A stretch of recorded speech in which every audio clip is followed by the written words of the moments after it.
Minutes early. Hello, we were here a few minutes early. We were just talking about this that's on the screen now. And Mark, tell me about water tanks. So what was interesting is, as we were just saying, so SpaceX some time ago they switched from composites to stainless steel, which this is now made of. But inside they wanted to do some problems with the storage tanks for the fuel. So what they did is they put a shout out. Elon put a big shout out and said, "What we want is anyone that makes water towers in the USA, anyone that works on like big water towers and containers, we want you. Get in touch with SpaceX." And they did. They managed to recruit quite a lot of people for this, just to get this so it would work internally. It's astounding. It's Buck Rogers, as you said earlier. It's the glory days of Buck Rogers, which Bruce probably remembers. I am Buck Rogers, just with a different hat on. Hello, Nicola. How are you as well? Hello, Bruce. I started early because Mark said some interesting stuff about this thing. And of course, where I sit in South Africa, we consider this the South African space program. It's going very, very well. Getting the Americans to pay for it is possibly the best thing to do. But this is ridiculous. When I was 20, I would have thought you were mad.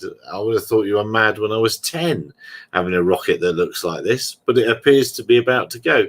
Did any of you gentlemen? I think we should be looking at about 20 minutes until launch. I don't know if anyone's picked up a launch time. Is that today, now? Now, this is now, live, yeah. They're going to be launching the tin can? Yes. Whatever it is, it's nuts, isn't it? It's a nuts thing. So they got money to burn because they said there's a 1 in 3 chance it'll work. You'd think you'd just do a little bit more homework before you throw it up in the air with a 1 in 3 chance of it working. So what was really interesting earlier, I managed to catch... Yeah, it was about time. Well, I caught a live stream earlier and they were saying... The plan is, I think it's now limited to 12 kilometers. 12 and a half Ks, yeah. Yeah, so they made them reduce the height a bit. So it's going to go up to 12K as the plan on the 3 new Raptor engines. And these are full flow, so these are brand new engine design. These things are astounding. 300 bar plus inside the combustion chamber.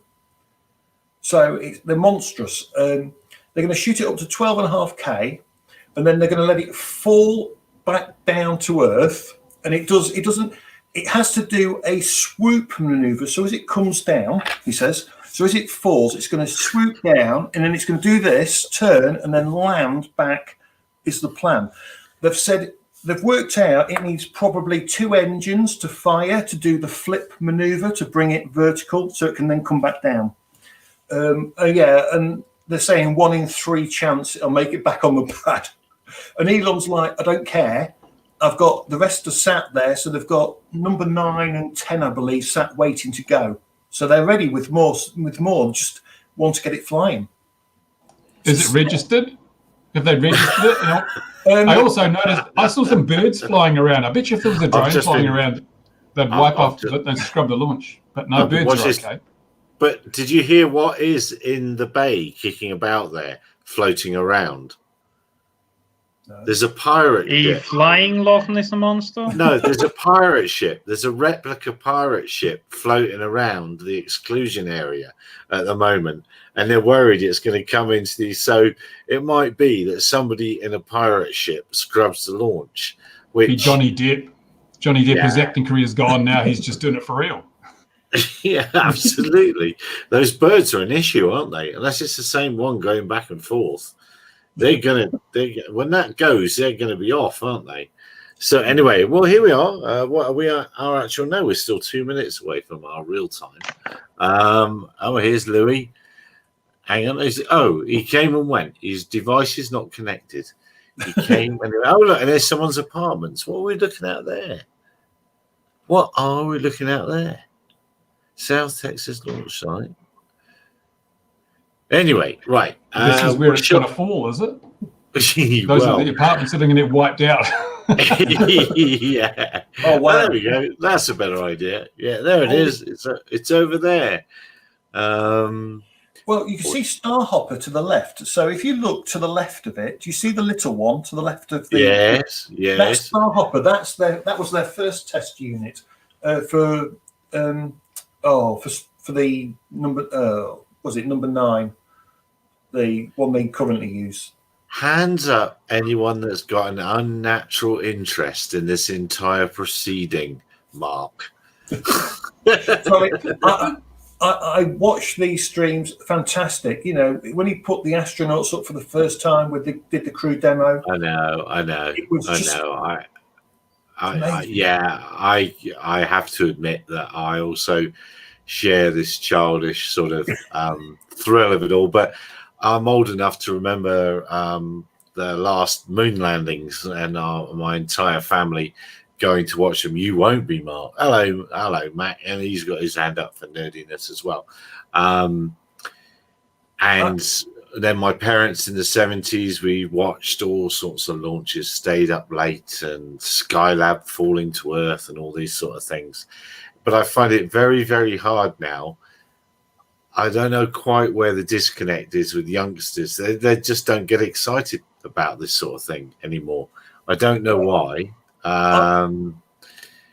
Because it's still not day to day, is it? No, and to be honest, if the world wasn't batshit crazy, the next Falcon Heavy launch, I definitely want to go and see a Falcon Heavy launch because I want to see those 2 boosters land side by side.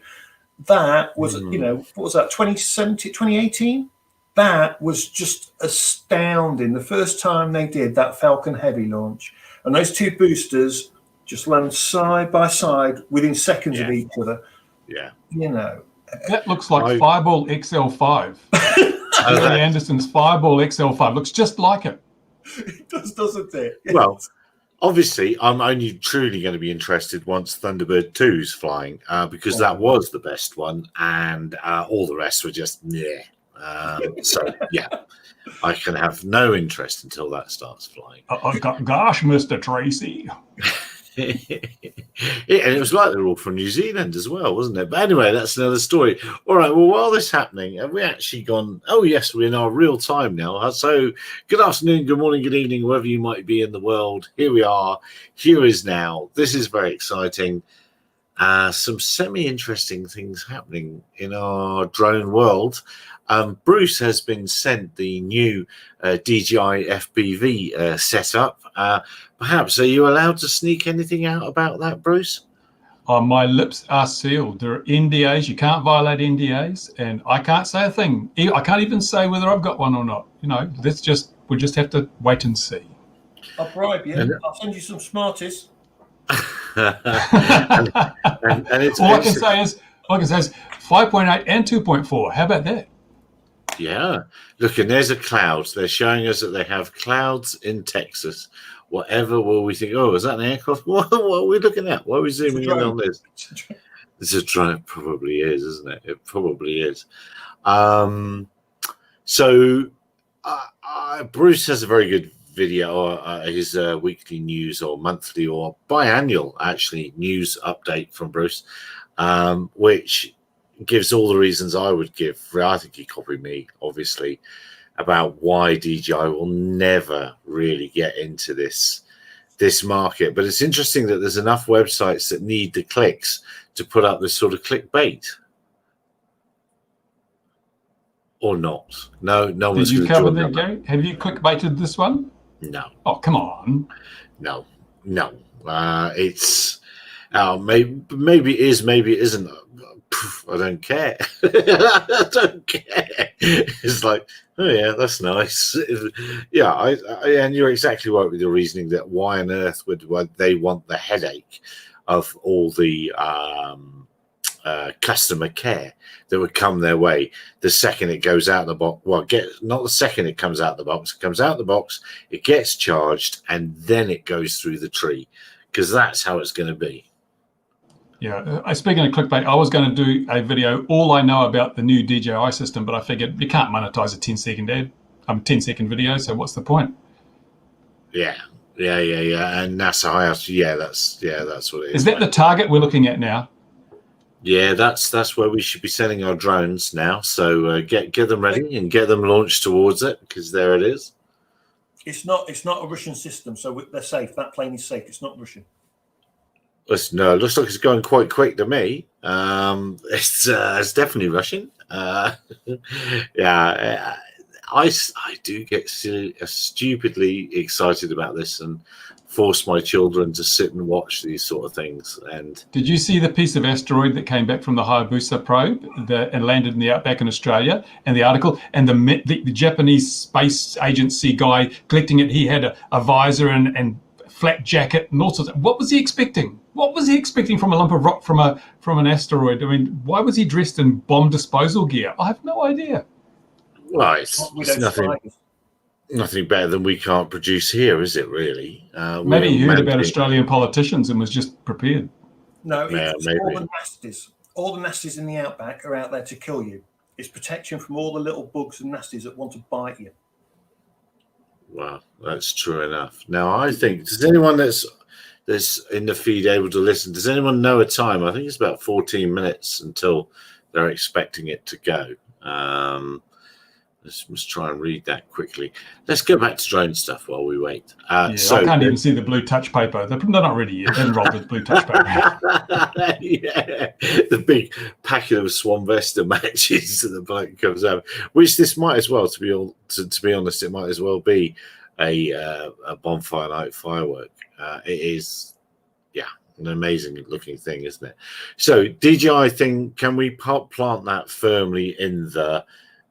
We don't think it's a thing, Ben. It looks like it is a thing. They've done a FCC filing for a new V2 FPV system. I saw that. I saw everyone getting excited about that. I've also heard that that's because some of the components aren't available anymore for the version 1. Yeah, but I mean, I was talking to Brendan the other day and I had some questions, why does it do this? Why does it do that? He wasn't very forthcoming. Nobody knows for sure, but it looks now pretty much like it's a dead cert. But the real thing is, what's the market? And I think the market, they may be looking at it the same market as the Ronin gimbal and things, just a very small, and they've leaked some footage too, which apparently comes from the drone, which shows them flying around a Porsche 911 in the pits area. Have you seen that piece of video? And they're using like freestyle sweepy moves. But yeah, it's such a small market. I just don't see, even if they're just going for the professional videographers doing like covering sports events and things, it's such a small market that I'm not sure that they'd ever recover all of their development cost. Yeah, it'd be interesting to see what they're fiddling around with that.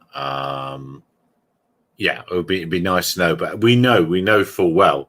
Oh, here's another Bruce. It's good. We need many Bruces. Here's the Welsh version of Bruce.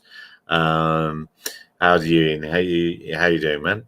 Yeah, not too bad. Sorry, I'm late, gentlemen. If we're going to talk about the gentleman in the US, my name is Bruce Simpson, and I'm in Australia. Oh, yeah.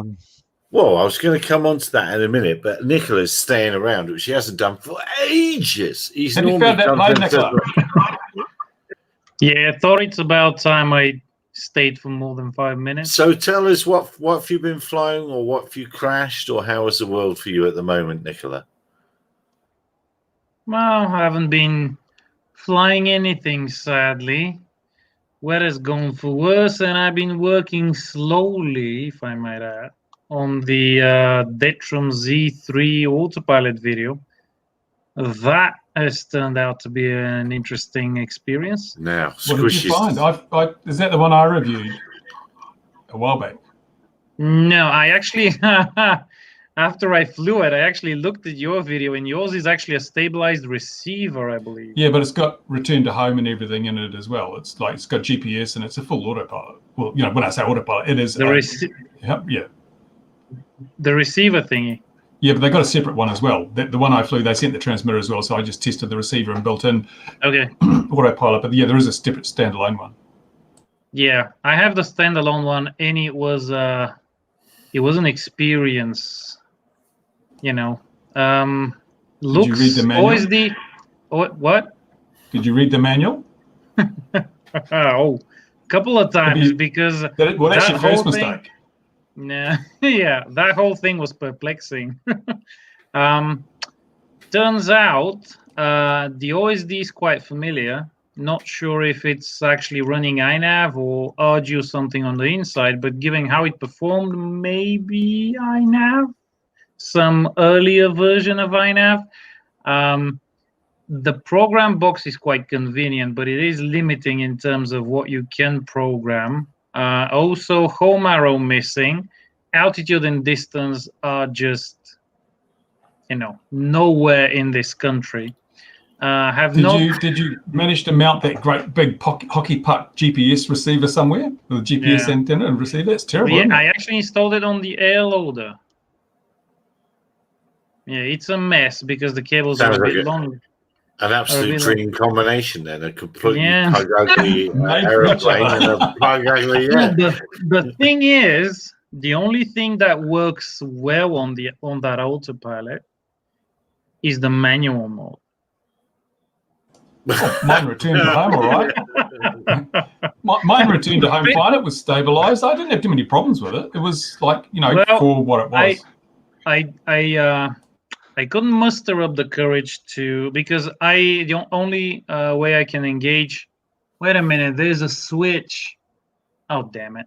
Well, anyway, because from AudioPlane, I usually set it up with only 3 flight modes, none of which are return to home. So for return to home, I just switch off the radio.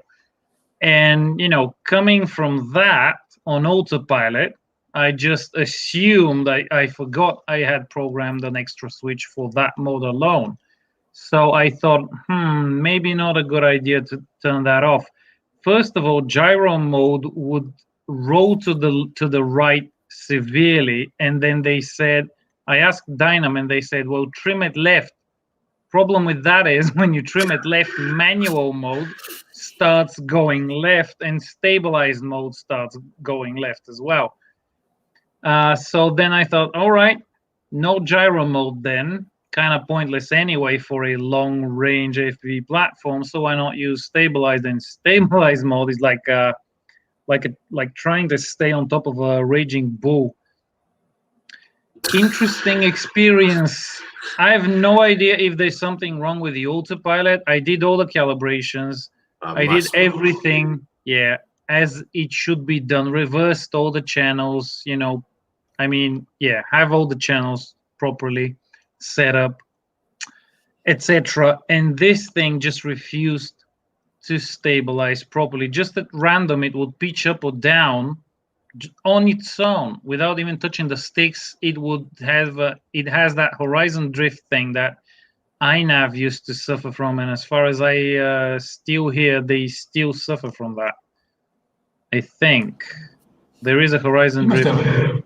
You might have a dud one, because that's how mine worked perfectly fine. In stabilized mode, it was like flying through treacle. It really didn't want to respond. Like full turns were like a 100-meter radius, but that's pretty common for a lot of those things when they really put a lot of accelerometer input in.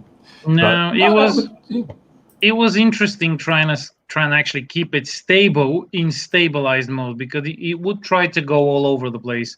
Then I tried to take it up higher because the clouds were lower that day. Tried to take it up higher to take some nice shots over the clouds at the very least to get something useful out of that flight. And just as I'm just gracing the bottom of the clouds, and autopilot cuts my throttle off, plane drops down, and I'm thinking, well, maybe I didn't have throttle high enough. So next time around, 100% throttle, trying to do the same thing happens. And I thought maybe there's a voltage limit, a fail-safe. There's altitude geofencing or something. But voltage limit would make no sense, because why would they put that in there and limit it to only LiPo batteries? That's something the ESC would do, and the ESC is definitely programmed for lithium ions. And then I thought there might be a height limit, which would make the most sense, because I did like 10 attempts to get over those clouds, none of them successful. It would do the same thing. It would cut my throttle at some point. Problem is, I have no idea at what altitude, because altitude would show as minus something when I was like 400 or 500 meters high. It was ridiculous. I think the bottom line there is it's not working. I think the best thing about it is when you turn it off. The thing is, the other thing is, how does it know of a height limit if GPS is not properly showing altitude? It's showing on the OSD -60. Either that's not the correct value, and it's seeing the correct value somewhere in the code, acting on it, or something weird is happening, but I wasn't able to get above a certain altitude. You sure it wasn't sky moss and not cloud? Well, if we take to believe that the flat Earth theory is correct and we are living under a dome, why would you doubt it? Yeah, well, given that flight, actually, there's one more proof. The plane was hitting the top of the dome and was not able to get any higher. However, apparently, some planes of mine are excluded from that limit and are able to pass through that dome, or that dome has holes in it. Well, there you go. Here's your Christmas video. Post it. I prove the Earth is flat with my drone, and then you'll get millions of views. All the thumbs up from all the idiots out there. You'll make a fortune. That's the way to do it. That's what Gary does. You'll get sponsored by what's that one called? For Tom Cruise's favorite religious nut. Scientology. Yeah, they'll sponsor you, Nicola. No thanks. Well, but anyway, this on. was ridiculous. So I'm working on that video. Even if the autopilot's are dead, I don't know. It will be a rant. But like a 19-minute one. Just like one of Bruce's videos then. You've been watching too many of my videos. That's terrible. Nah, I'm kidding. The ranting's just like 2 minutes combined. The rest is blabbity blab. But that's the problem. When you're a reviewer, you can only review what you sent. If they send you a dud one, so all you can review. I mean, I've had that so often that, you know, sometimes you feel a bit guilty. Geez, surely it can't be this bad. Yeah, you know? Altitude's not showing properly. Distance is not showing properly. And you can see that actually on the ground. I arm it, and altitude and distance start moving. Plane is stationary. Altitude and distance start shifting around. And actually, it's showing it as going lower than the altitude I'm at and moving away from me while it's sitting on my table. Then the speed indicator is sort of inconsistent. I'm like at 18 amps and 100% throttle, and it's showing 30 kilometers an hour on a windless day. And I've not verified if actually it's showing the right coordinates, but GPS claims there are 20 satellites locked. And I was able to disarm it in flight. Further proof that the world is flat. Well, have you cracked open the? Well, I would be tempted to crack open the GPS case, the huge one, if it's the one that Bruce mentions, and see what actually says the module number is in there, and see what it is, because that does sound like it's relying on GPS for a lot of stuff, and it's not very accurate. Okay, but why does it then stabilize like shit? Oh no, that's different. Yeah, that's another problem. Basically, turns out the only thing that's working properly on that system is video is actually going through it, and I can see the OSD and the power module. It could be that the voltage regulator is noisy and it's sending all sorts of crap into the microcontroller and all the sensors and things. And that's the trouble. Actually, I think that might be true as well, because I am powering the camera from the unit. It has an output for a camera. The video transmitter is powered from a BEC, and I have that whole other part of the system going through an LC filter, but the camera is the only thing that's powered from the autopilot, actually, because of the OSD, because the cable has to go in there and then go out to the video transmitter. So video transmitter side is LC filter, regulator, tracker board, video transmitter. The camera is the only thing powered from the autopilot, and the video is not actually that great. There are some lines and some signs of interference. So maybe there's something there as well as far as the video quality goes. So maybe I'm gonna pull the power out of there and route it with the video transmitter through the LC filter. Poor Chinese autopilot, you've just maligned for 5 or 6 minutes, and you only should have wired it up properly. You did. These things are the best thing since moldy bread. Yeah, I don't think that's the problem, but as far as I'm concerned, this thing is dangerous. I mean, I can't even Nicola, say the same of iNav. I mean, iNav in your hands, tolerable, everything is dangerous, mate. This thing is dangerous. That's the tagline for the review. On the advert, all you'll see is a little picture of Nicola in the bottom, and said, "All I can say is this thing is dangerous." And, Now, according to Mac, a lot of people would watch it then. Yeah, according to Mac, if you're it's a 1 hour to launch for this. Whose channel is this? Look at these donations: $105, $100, $100. Yeah, I don't like this. Is this on your channel, Gary? See, what I don't normally do is I don't normally let you lot see this. This is the actual sub channel, and thank you very much there to names I can't really work out now. Yeah, he's making. I don't like to show. I don't like to show off, but unfortunately, I just haven't had the headspace to divide it all up tonight. So you're going to have to see it live. I'm sorry about that. I'm going to build my own Thunderbird 5 and do this and make a fortune. Toilet roll and Bruce with some string coming up. Well, I did my own Mars lander, remember, way back in the day with a Walkera. No, was it one of those little tiny little quads and a Mars bar? That works. Here's a question for you guys then. Go on then. So technically then, could you take some pics, right? Yes. 3 jet engines, model jet engines. Okay. Could you get them to do what that does? So have a cylinder, make it, 12 feet tall.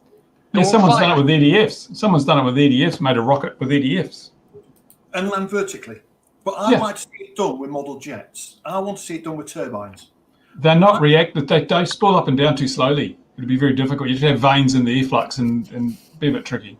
That's true. Turbines, when you fly them, you've got to think 4 seconds ahead of yourself, or 5, because the lag on the jet.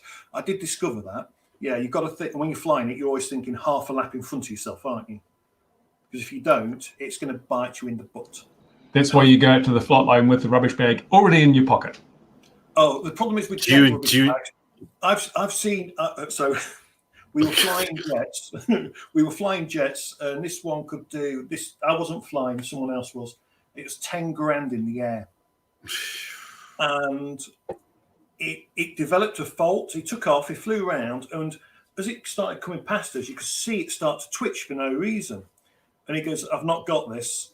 Next thing we know, this jet goes in, and you're talking a 12-foot aircraft. Nothing left. By the time the kerosene had burnt, even though we have fire extinguishers and all the safety kit and everything, the fire didn't spread anywhere, and we controlled it. But oh my God, 10 grand. All because you didn't put enough turns on the escapement rubber. So from what bits were left, it looks like the heat had got to the S-bus lead to the receiver to the back, and it had melted it and shorted. Of course, they burnt out one wire, so 10,000 pounds drilled itself into the ground. Of course, that's what happened. Was this a Boeing model? When it starts shirting and the servos start to go, that's you're into trouble, aren't you? Yeah. It causes the glitch, and that's it. I don't think I will ever fly a model jet. I don't think I ever will. For 2 reasons. Reason number A, I don't have the skills.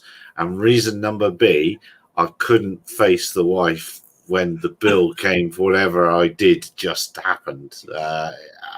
I I don't understand model jets. I don't understand them because it's just so much money going around the sky. As most of us know, the amount of fun you get is inversely proportional to the amount of money you spend. I had 3 of them, and I sold them just to get the mortgage, to get the deposit for the house. That's how much they became worth. You know, when you've got like $3,000 in a model each time, or $2,000, it becomes the mortgage deposit. It's like, that's why I keep it only limited to EDFs. Yeah. A bit cheaper. Yeah. I will just say though, the jet flying is such an adrenaline rush. You can only fly for like 8 minutes or whatever, but the adrenaline rush, I have never, in all my days, never experienced anything like it. It's the only time I've flown, and the adrenaline rush, put down the transmitter after the flight, and I've still got the shakes for a bit. You know, while you're flying, it's not too bad, and it's not because I'm worried about crashing it, because if you fear crashing, you shouldn't fly anyway. Do you know what I mean? You know, so it's not the fear of money in the air or any of that. I'm not worried about that. It's just the rush. But these things... That's what people say when they're standing near me when I'm flying. They get an adrenaline rush, but not for that reason. You can smell that fear, can't you? And usually pregnant. There's no better feeling as you drop this thing out of a split S. You know, you've gone down, you've thought about it, you drop it out of the split, you turn it to the split S, it drops down, you throttle up about halfway down the split S, so by the time it hits the bottom, the turbine, it's just about kicking in, and it comes pelting past you about 6 foot off the deck, flat out at 140, 180 miles an hour. There's nothing quite like it. No, really. Jets are boring. Jet goes up, jet goes down, jet goes up, jet goes down. That's right. I watched them all weekend, and this jet goes up, jet goes down. Oh, jet did a roll. Woohoo! Quick, break out the sausages. But that's like, you know, there's not a lot of variation in the flights of jet aircraft. And it's like, I'd rather have myself a 3D foamy or something any day. That's why you build a 3D EDF jet. That's where the fun is. I've got a 3D glider. That's fun. Hover that. That's really hard. Oh yeah. You can do it when you're up on the slope. Not quite the same sound. Are we at the end of the broadcast? Because we usually devolve into this kind of conversation right at the end. We've started with it. So we're starting at the end then. Well, yes, it depends on which way you're looking at life. For some it's the end, and some it's the beginning, and such is life. A great deal of money in the sky. I just don't get it. As you say, if you knock something together and it basically flies, that does seem to be a lot more fun than the very expensive thing that somebody hands you the transmitter and says, "Please fly this for me."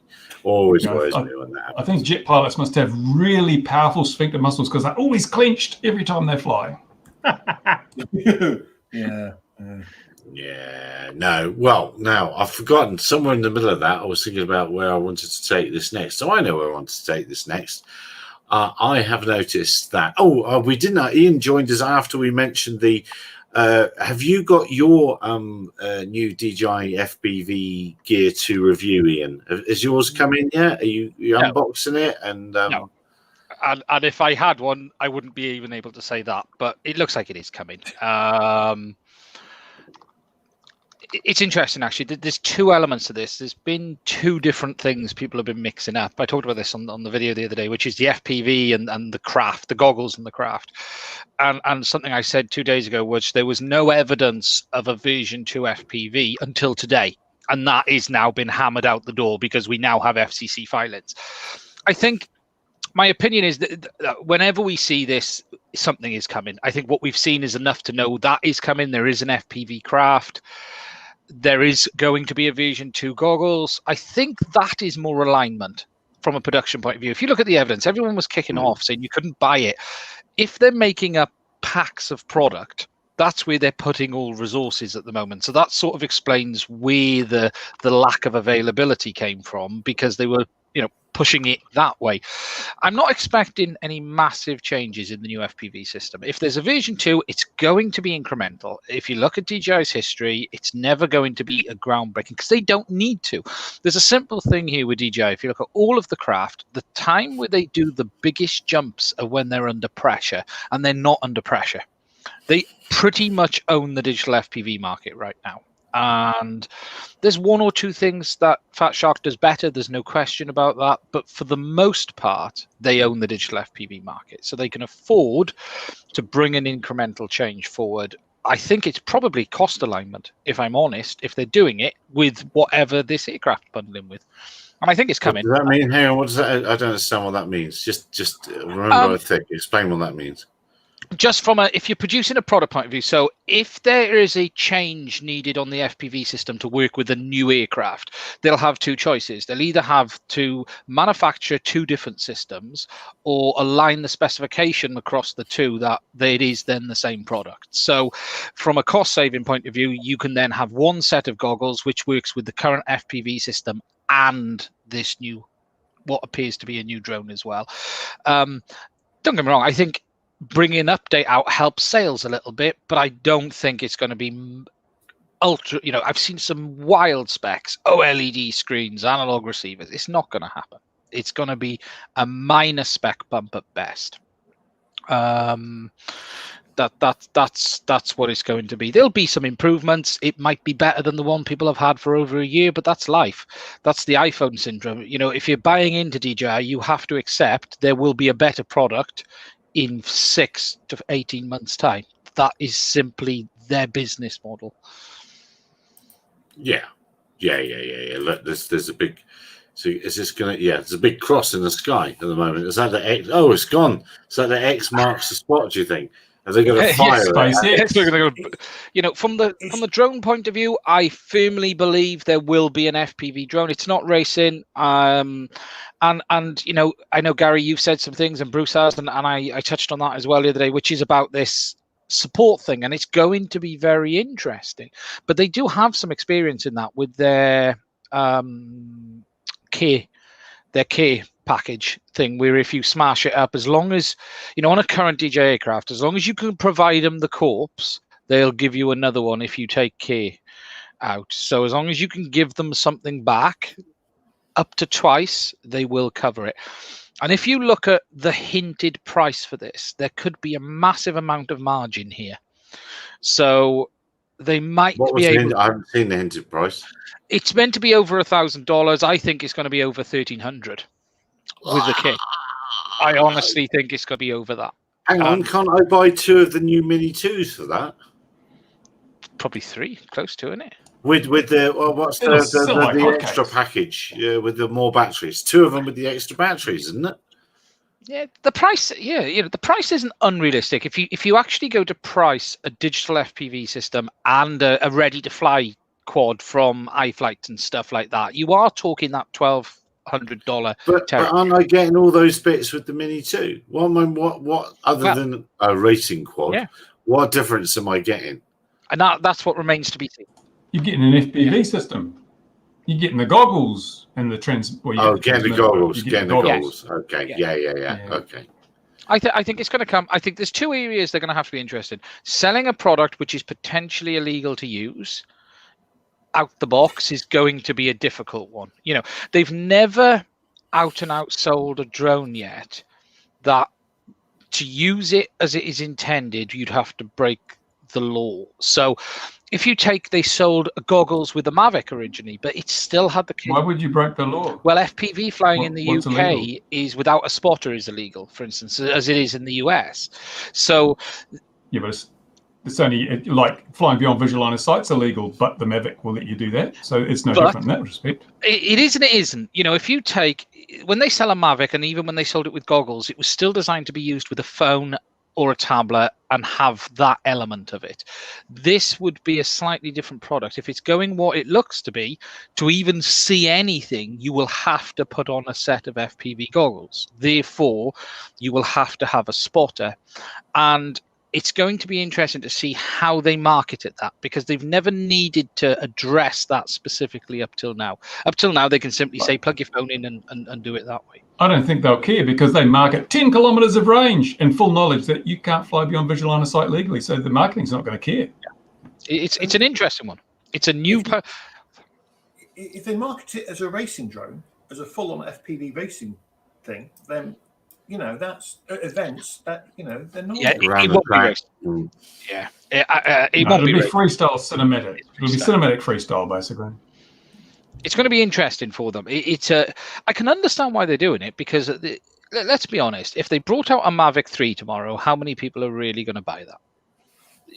That's a little bit better than the Mavic 2, even if it's, let's say it's 10 times better than the Skydio 2 for object avoidance. Let's say it has the best camera we've ever seen. Camera drones, cinematic camera drones, in the end are a little bit boring. Once you've had one, and you've flown around the garden and you've taken the pictures of the next door's wife in the garden, that's pretty much it. Their market has lots of next doors. There's lots of next doors. And there's lots of airports you can visit. Yeah. Does it have a C marking? Because if it's not got a C marking, I don't want it. Nothing will have a C marking. Don't think it exists yet. Well, no, nobody's really picking up on that, are they? And they're going, "Oh, it's all right. The rules are going to change. It'll be okay." But everyone seems to be missing the CE marking part of it. But anyway, that's another story. I think it's interesting times. How much does it weigh, this new one, do we reckon? No one knows, but looking at it, it's over 250. Yeah, it'd be well over 250, I would say. Yeah. If it's below Why did you say well over 250? What are we saying? How do we know that? Looking at the size of it and looking at that big metal heatsink on the back, assuming that's what that is, and the gimbal and lots of stuff, and making it strong enough. I mean, the Mavic 2, the Mavic Mini 2, it's not a robust craft. It's strong enough, but it's certainly not something you'd hold up to freestyle or what they're talking about doing. Even the G-forces alone would probably bend the arms off.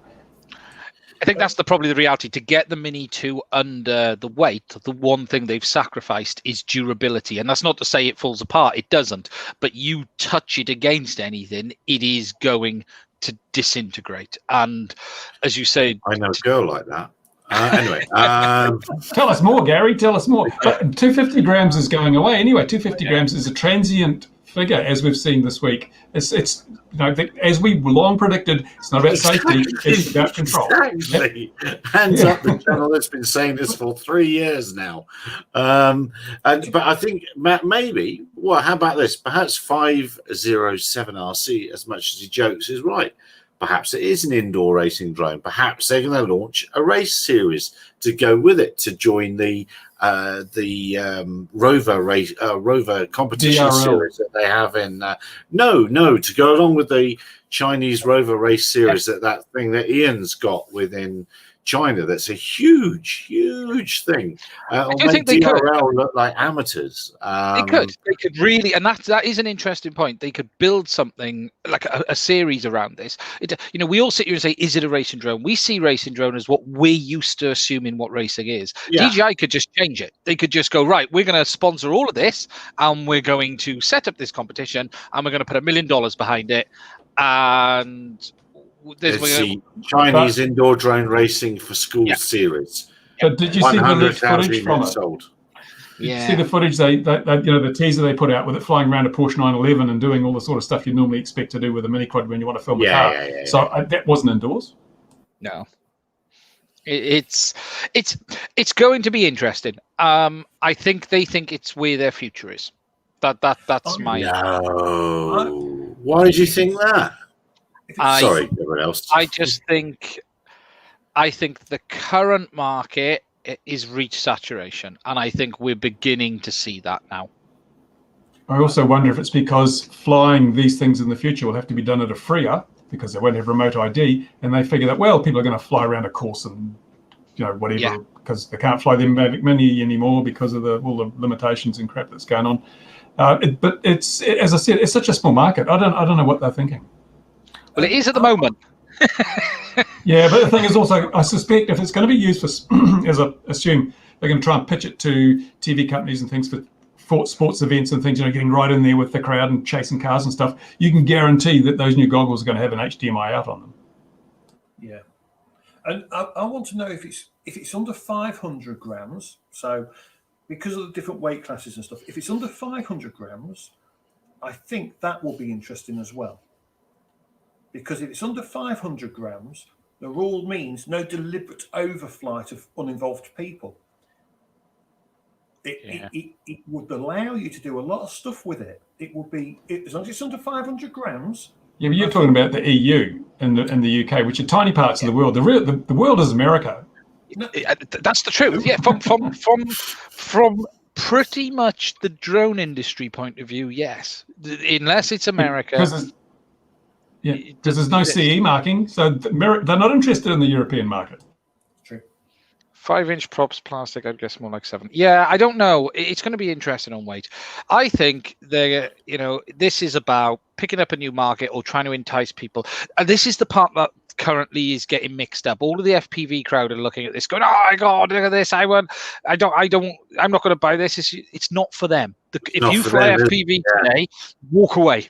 This is not about you. This is about delivering a product to the market, which again, if we just look like how it was in the early days, the Phantom 3, what the Phantom 2 and Phantom 3 did was take a flame wheel and a GoPro and put it all into a package and sell it to anyone in one, and that's what they're doing here again. It's history repeating. They want to create a market. Yeah, they're trying to create a market because the people have been watching these YouTube videos with chasing, NASCARs and things. Oh, I want to do that, and of course their little Mavics don't have a hope of keeping up, and the ATI mode is just a bit of a joke for that sort of thing. So I guess they're saying, well, let's give the market what they obviously want. But I think, as I say, I think somebody goes and buys this thing, and then within 5 minutes crashes into a brick wall. They're probably going to think it's going to be like all those other drones that sit in people's wardrobes, and all of the, like the exercise, the abdominizer, and the exercise gear you buy with a great deal of intention, and then after you've used it a bit, you go, oh no, it's not for me, and you just put it in the cupboard. As long as they've sold it, though, that's it, isn't it? As long as it is some ways the same issue Skydio faced. Skydio, when that came out, they had this object avoidance, which is better than anyone, and they're going, we will guarantee it for you. That if there's a problem, we'll fix it. And then they had to wind back on that a little bit, and they brought out their terms and conditions for the warranty, and you realize in many ways that warranty that they offer isn't worth the paper it's written on. When you actually go into it, Skydio have covered their bums, because they wouldn't have a business left if everyone flying it through the trees crashed it and they had to replace it. So DJI will probably end up, I think what they'll cover themselves though is with this key refresh, and they'll sell it fairly cheap, probably an extra $80 or $100 on the cost, and they'll say you can have 2 or 3 replacements, because they made it work with the Mavics, and a lot of people have crashed them. It's a shame they've not made it so it's modular, so you can clip on. Who said they haven't? I'll leave that there. I think I'm sure it'll come a lot more smarts than your traditional FPV racing drone that you've made up yourself. It'll come with some crashy stuff, so I'm sure it'll be harder to crash. But how much harder, I don't know. Well, if you're in freestyle mode, you don't want any obstacle avoidance or any kind of help. You want to be able to just be in full control of the crowd. That's where the crashes are going to happen. Doesn't matter whether rescue features and things. If you're headed for a brick wall, you don't stop and think, now let me see, which was the return to home switch? It doesn't work that way. Suddenly the brick wall's at you at that point, isn't it? The big question is, how much will they let the reins off? That's the real question. We know they know how to make reliable, easy to fly drones, so they will make it with a mode that anyone can pick up and fly. That bit is inevitable. The question is the other way. How are you going to be able to do a flip? Are they going to allow maximum bank angle right over, or is it going to be limited to 40, 50, 60, 70 degrees? And that is where the question marks arise. Are they using this camera tilting to make it look like it's doing more than it actually is? There's a lot of tilt motors. They've got tilted motors. That was a trend that everyone tried and realized there are some real bad problems with tilted motors. It reduces the wheelbase of your quad for a start. So it's like having a really short quad, which gives you pitch issues. And you don't gain anything by angling the body. Effectively, you say you're angling the motors, but actually angling the body back. Which gives you a little bit less drag when you're in forward flight. But it's really, that's why racing drones, you think, oh, they'll use that, but they don't, because the benefits are outweighed by the disadvantages. So I wonder if they've actually really done their homework on this, even in terms of the design. I think it's really, I had quite a few worries with the design of the whole damn thing, because you can't fly freestyle with an active gimbal. With the gimbal constantly keeping the horizon in plane, because your horizon is your gauge of what pitch angle you're at and all that sort of stuff. I don't know how they're going to do it. There may be when you go to freestyle mode, that gimbal is disabled. It's only there for your normal camera drone type stuff. We don't know any of this stuff. But I really think my big concern is that people are going to see Mr. Steele diving a building in downtown Atlanta. They're going to go and buy one of these and try it themselves and basically poleaxe some pedestrian at the bottom, and we're all going to get the blame for it. Then again, there are off-the-shelf quads now, and we have, I went on Get FPV the other day, and there's over 30 ready-to-fly racing FPV-style drones. Yes, but the freestyle drones you buy now, you've got to be able to fly them even just to keep them in the air. The DJI one, you'll have it in that self-leveling GPS mode. You slowly cruise up to the top of a building, flick the switch to freestyle, and then execute the people below. I mean, that's the problem. Makes it too easy to do that sort of thing. I think they'll get around a lot of those. I think the tilted motors is interesting. If we look at history, they'll get around a lot of the stuff people have had problems with in software. What they're not the best at, but they're good at is software. So I would expect the product to be solid. Do you know what I mean? Overall, I wouldn't expect them to release anything that has some fundamental issues. I would definitely wait for version 2 before I bought though.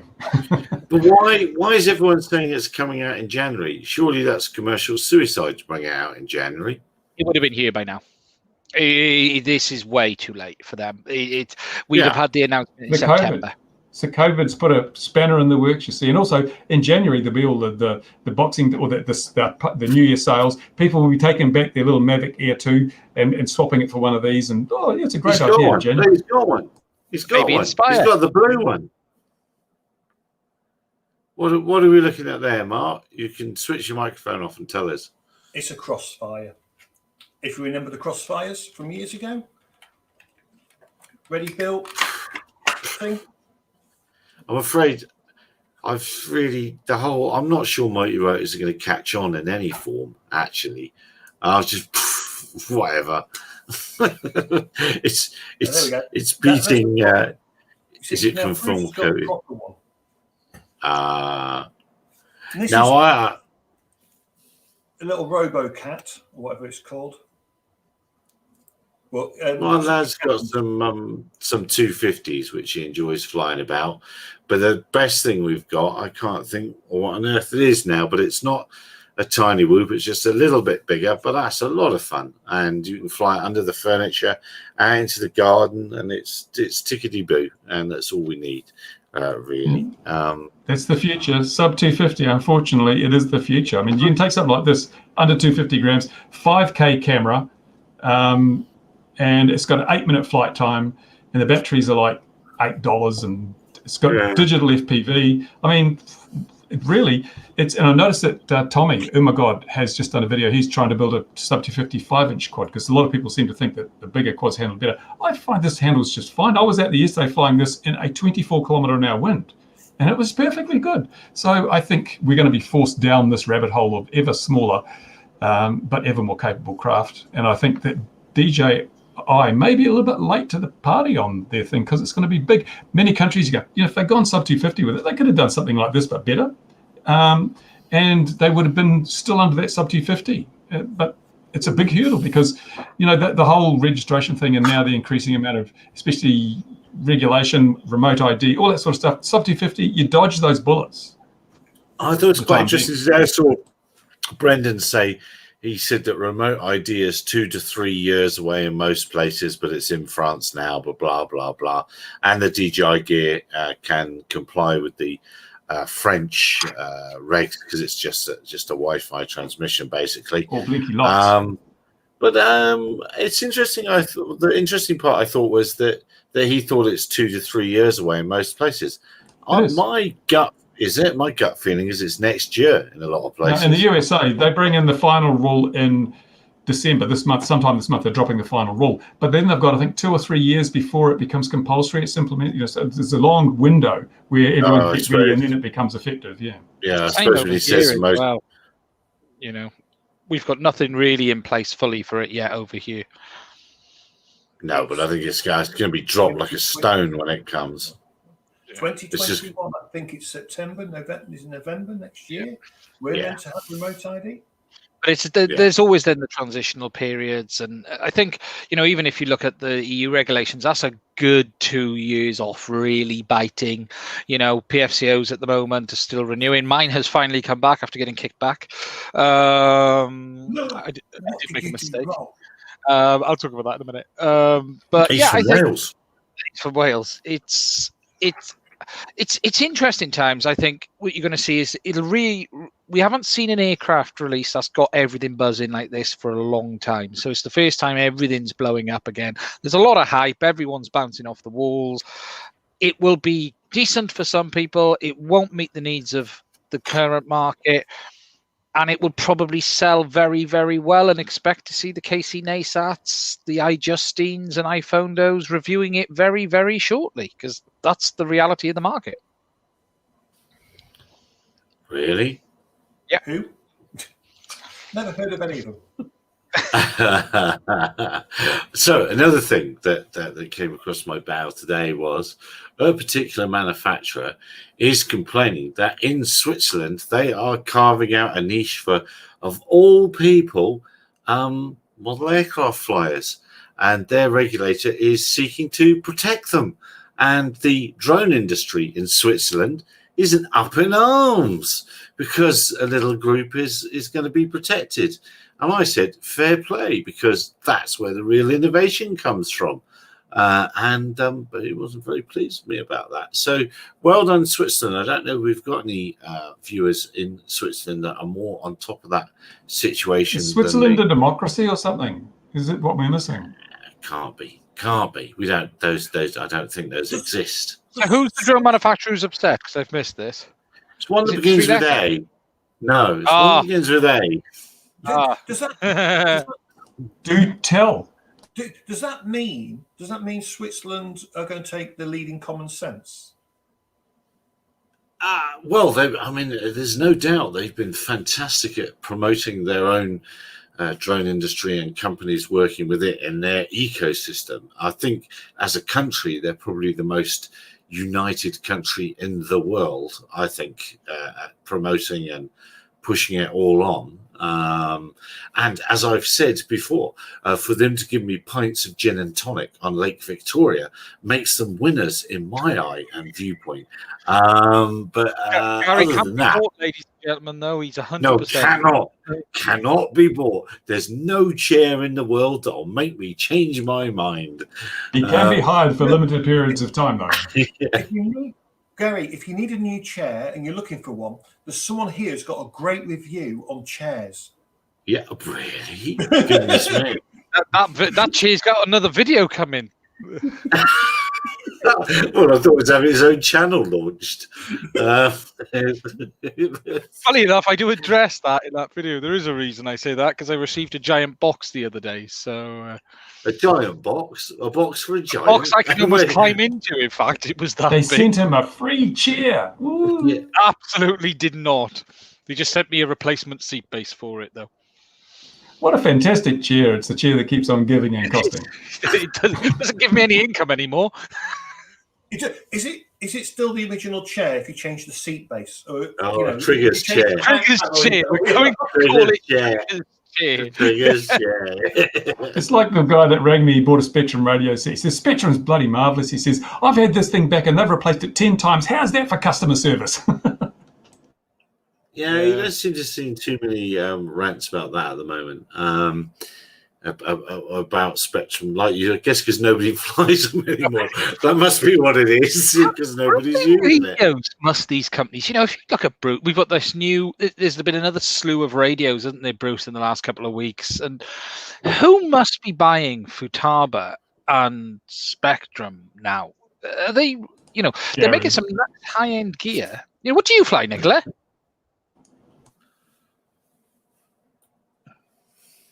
Taranis first generation. X9D, not the Plus. They can't be selling. Yeah.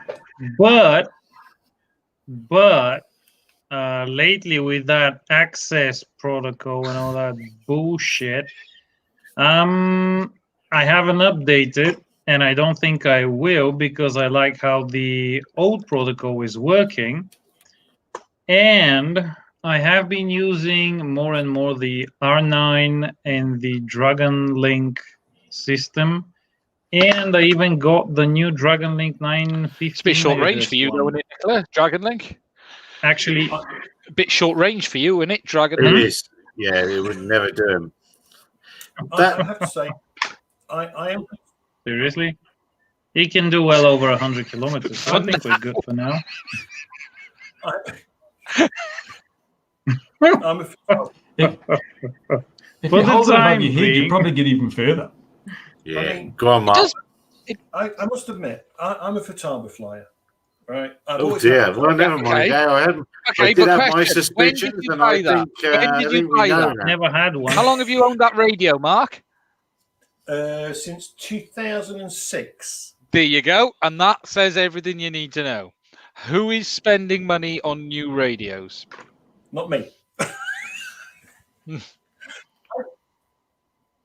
Only people getting into racing. If you go down my model flying club, the chances are, 60 members in the club, it's either all of Futaba or a Spectrum. There's only a smattering of model flyers with Open TX of some kind. Is it all old men? I'm going. That's yes. The club is fairly well split, Bruce. So there's some younger people, and there's always the old codger. He puts his hand up. There's always the old codger.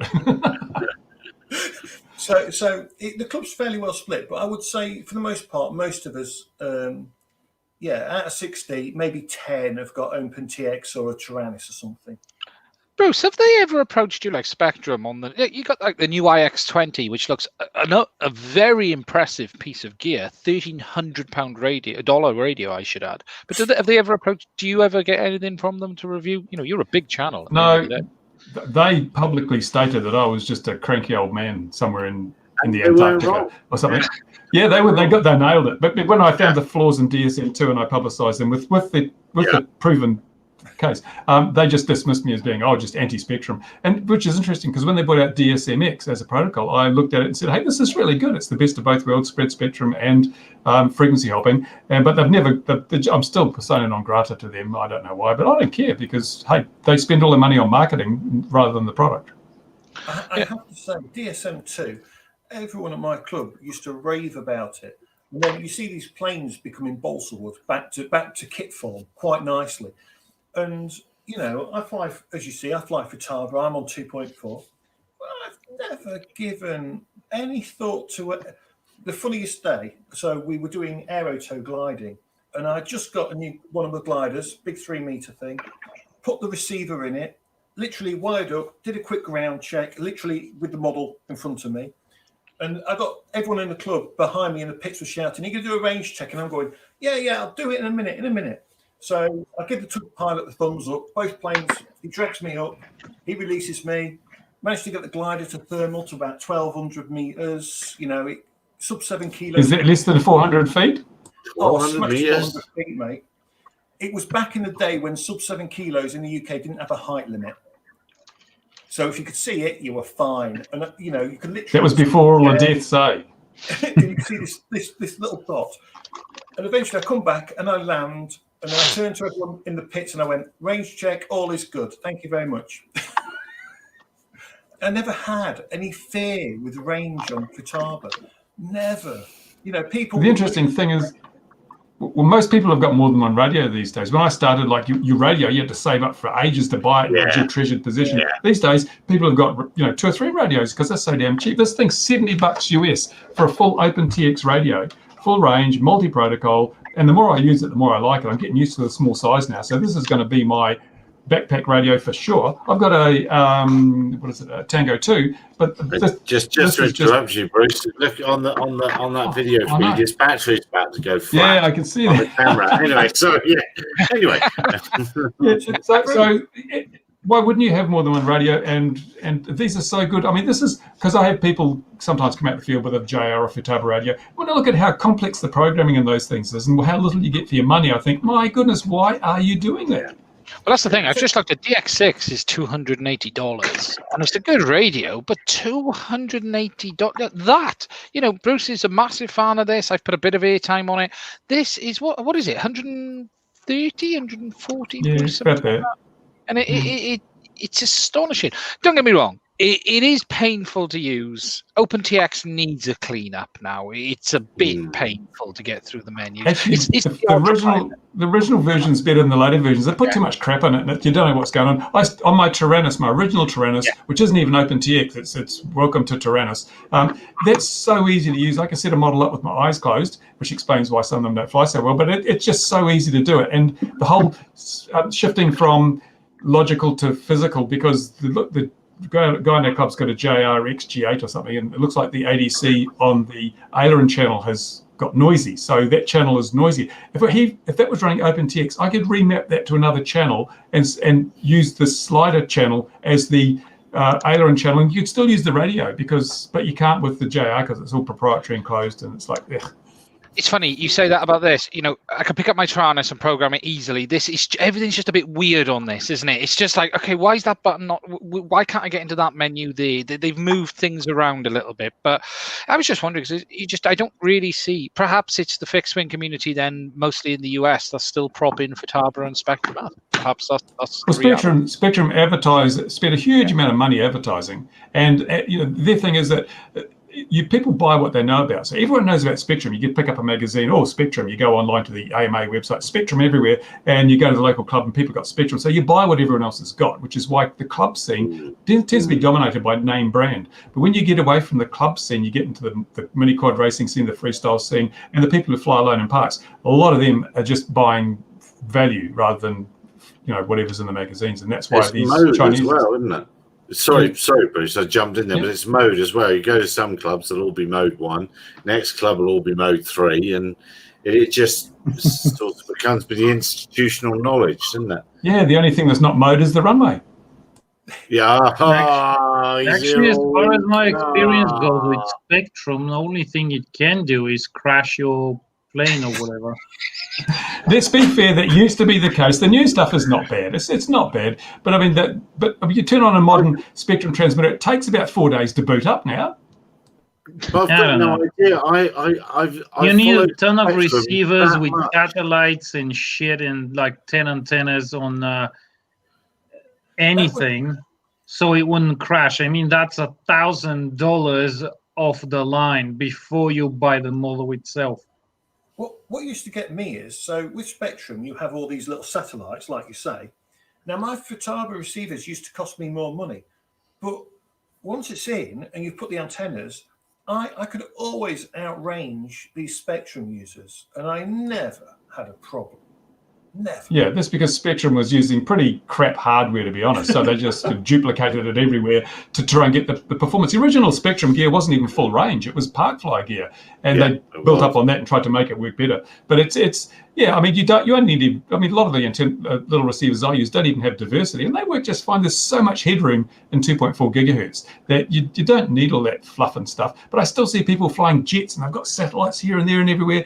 Another point of failure. Keep it simple. But the Futaba fast system is really good, and it has really stood the test of time. It's one of the protocols, hasn't changed. They brought out the FHSS for a cheaper option, but the fast system right from day one was really good. The only problem they got going now is they're pretty high latency, the Futaba. They're still about 70 hertz frame rate when everyone else is moving down to really, really tight frame rates. And for things like racing, that's why you don't see a lot of Futaba systems being used in mini quad races and that sort of thing.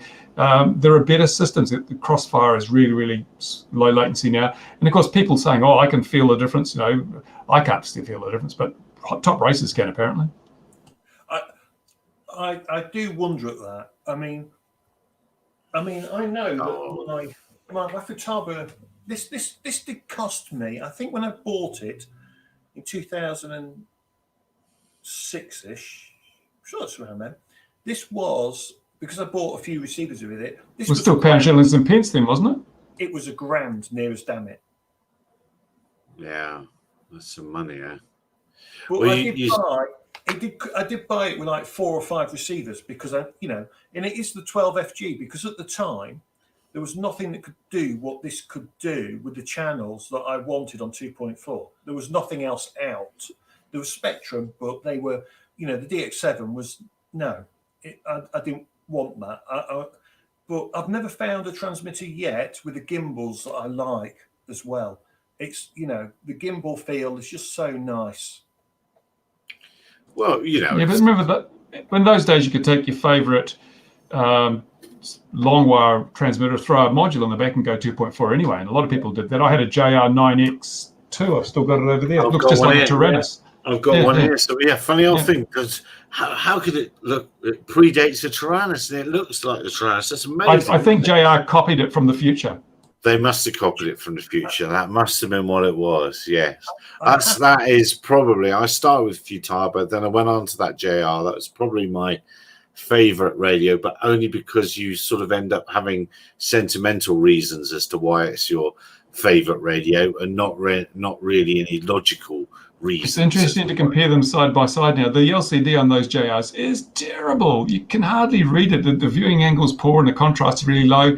And although everything else, the Tyrannus is actually better in just about every way to that old JR. And it came out at like $130 price point when the JR was still $500 US.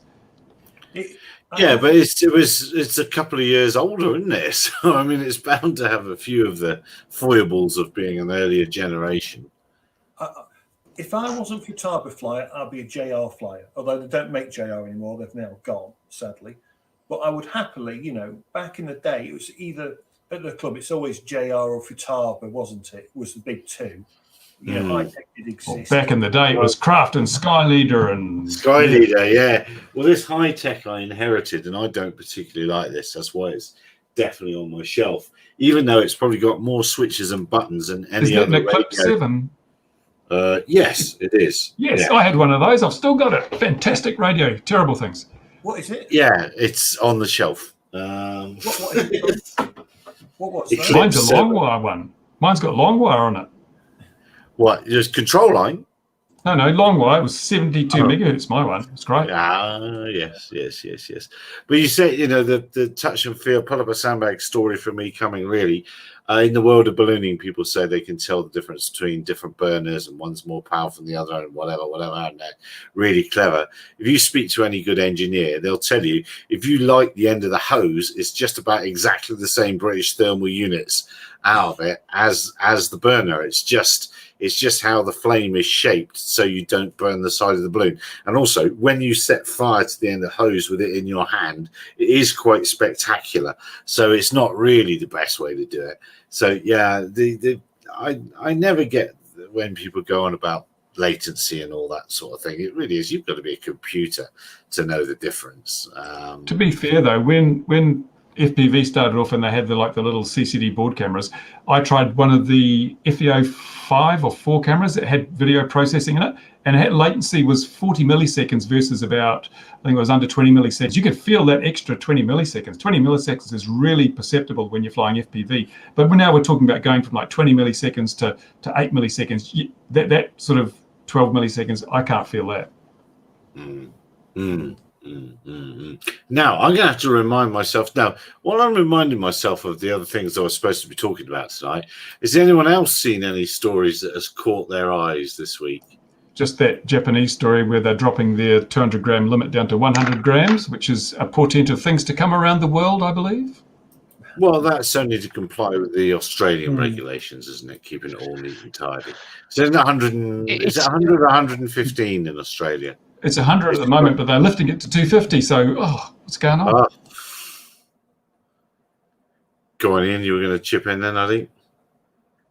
Yeah, it's inevitable. I think Bruce is right. We're going to see the 250 erode across the world. Is anyone actually surprised about that? We have to pretend to be, and we have to. What else do we have to do? There's loads of things we have to do in regards to. There's stacks of bits of regular. It's sort of the same. Like you release a virus, and then just shockingly come up with a vaccine that has ID tags, memory implants, and God knows what else in it. And it's so convenient, but you have to have it because of the virus thing. Well, sort of a similar scheme. Oh, one of the drivers in our world was very much the Gatwick incident, and that is beginning to unpack itself with some solid evidence to prove what we've all thought all along. I can't say too much about it. I'll only say that because Ian Hudson has mentioned it on Facebook, so it is out in the open. But some information has come to the fore that has made me wish we paid a lot more attention to data we could have easily have got a couple of years ago. But it's hard to get now to the point that I'm looking at trying to get a hold of 3 things. They're going to cost me $175 each time I try and get a hold of it. So if somebody who wants to send me the money for that, that'd be great. But I have a feeling that that hopefully we'll be able to disprove it very, very nicely shortly. But of course, that it doesn't really matter anymore, I suppose. And the media won't run with it. No, the media will ignore it. Just like when the ultralight in New Zealand was brought down by a drone, and the way the headlines all over the world, when it was proven it was just a failure, no mention in the media, no follow-ups because it doesn't fit the narrative. Yeah. I know that is the only problem with chucking a load of time and resources at proving something we already all knew. But at the same time, perhaps sort of give a little bit of indication, and to us, do we deserve it? I wonder. But so having to go back and look at Gatwick again, because I have sort of discounted it a little bit in my head, I had forgotten just how many companies and entities were leveraging that to sell their products. I had completely forgotten how bad it was, and it is pretty shocking. And you sort of wonder if some of the bigger media outlets should be forced to retract or make statements just to make us all feel better, or am I just barking up the wrong tree here? Well, I have spoken to Ian today. Yes. And I might do a video on Gatwick. I might do the Gatwick fiasco. I'm very tempted to pull everything together, timeline it, and let's just rip them a new one. Well, we've got to prove the evidence has come forward. That's the first thing that's going to happen. Okay, I have a question. Yes. Those dollar thingies just below the video, what is that? Donations to the channel? Yeah, to me. Yeah. It's not to you, but cash. No, isn't it? Is it not? Yeah, that's donations. Is it not to me? Oh no. 2,500. What is that? It's donations. CRC. That's whatever that currency is. I think it's stuff you spray on to stop rust. That's probably $1.25 in whatever it is. Yeah, I don't know what. It's like 99, 100, 200. Come on. Well, CRC creation is worth £0.0012. So that's right. Well, either way, somebody's donated a member there. That's a big donation, really. If you donate to crowdfunding itself now. Yeah, so a lot of these channels they have it now, and if you pay money and they give you a shout out. So in the audio, they'll be shouting out, "Thanks for the donation." Right. I typically watch the Everyday Astronaut. That's the channel I typically watch. Yeah, look, on a Sunday night, Nicola, I can pull in nothing from giving channels. You got doubled it last time. I don't think that's available in my country, though. It must be with YouTube. You just gotta have enough subscribers. Anyway, actually, one interesting development around here today. I was, browsing through Facebook, and I chanced upon some post in one of the DJI groups, and they were commenting the new regulations coming into effect beginning of next year. And apparently around here there's going to be a website where you can actually they've determined some areas where you would need permission to fly in, but everything else, as long as you're a registered pilot, etc., and fall within specific categories, you wouldn't need to actually submit a flight plan every time, as long as you're outside of those areas. And they're like, I don't know, 20 or 30 areas, mainly around some airports around the country, nothing too special. And come January 1st, you're going to have to register as a pilot, take some exam, and you don't actually have to have a registration on every drone. You just register as a pilot and fly whatever you want, wherever you want, in whatever category you want. You just have to be mindful of where that flight will take place, so you can ask for the proper permission if it's in those restricted areas, and you can actually submit flight plans online via some website that I don't think exists yet. So that's going to be fun. But either way, this does not seem like too bad of a deal, actually. It sounds a bit better than the UK in some respects, because we register as an operator, so owning the drone, but we actually have to put our operator ID on the aircraft somewhere. Well, that's fine. I mean, I assume that's going to be the same here, but at least you don't have to register every bloody thing separately, because it is going to be a nightmare for me.